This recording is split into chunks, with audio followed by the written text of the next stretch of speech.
ప్రజల సంగమ ఈ దినము యేసుక్రీస్తు నామం పేరిట మీ అందరికీ కూడా క్రిస్మస్ శుభాకాంక్షలు తెలియజేయచ్చు ఉన్నాను. బైబిల్ గ్రంథంలో నుండి ఎఫెసీయులకు రాసిన పత్రిక 5వ అధ్యాయం 14వ వచనం ద్వారా దేవుడు ఈ క్రిస్మస్ ద్వారా మనతో మాట్లాడుతూ ఉన్నారండి.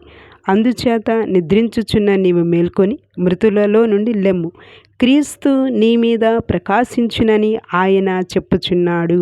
ఆమేన్. ఈ క్రిస్మస్ దినాన ఈ వాక్కు మన చెంతకు వచ్చి ఉండగా, క్రీస్తు మన మీద ప్రకాశించునుగాక. నజరేయుడైన యేసు సూర్యకాంతి కన్నా కూడా లెక్కింప శక్యముగానే తేజస్సుతో ఆయన ఉన్నారండి. క్రీస్తు యొక్క మహిమ, క్రీస్తు యొక్క తేజస్సు, క్రీస్తు యొక్క శక్తి ఈ క్రిస్మస్ దినాన మీ మీద, మీ కార్యాల మీద, మీ కుటుంబం మీద ప్రకాశింప చేయబడునుగాక. వాక్యం సెలవిస్తూ ఉంది, లెగండి, మరొక మారి క్రిస్మస్ దినాన నజరేయుడైన యేసు క్రీస్తుని నమ్ముకున్నాను అని చెప్పి లెగండి, విశ్వసించండి, నిరీక్షణ కలిగి ఉండండి.